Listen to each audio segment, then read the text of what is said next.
એક તો ઉઠવા મોડું થઈ ગયું, પણ પાછી ઊંઘ આવતી હતી તો સોફા ઉપર જઈને હોઈ ગઈ. શાબાશ બેટા, બહુત બઢિયા. ખબર પડી કે ઓર મોડું થઈ જશે મજૂરી કરવા જવામાં, તો ફટાફટ બ્રશ કર્યું અને જો આ મારી natural beauty. Oh my God, wow. વખત જતો તો કે હું ઉઠી ગયા કે હું રહ્યો, ઉઠાડ્યો તો ઉઠતો નથી, પંખો બંધ કરી દીધો.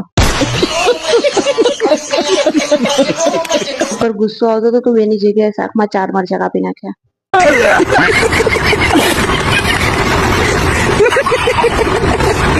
આની ચા જોઈને હું ચા પીવા બેઠી, પણ ચા તો પતી ગઈ.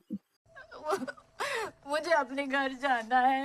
આપણે મજૂરી કરવા ઓફિસે કામ કર્યું, બહુ કંટાળો આવતો હતો, બહુ કામ કર્યું, બહુ કંટાળો આવતો હતો, પછી જઈને બાકાદેખી કરી થોડી. બધી પ્રોબ્લેમ એક જ ઇલાજ છે, ખાવાનું, પણ આજ ખાવામાં ઠેકાણા નતા. મજૂરી પૂરી કરી, પછી ઘેર આવીને હોઈ ગઈ.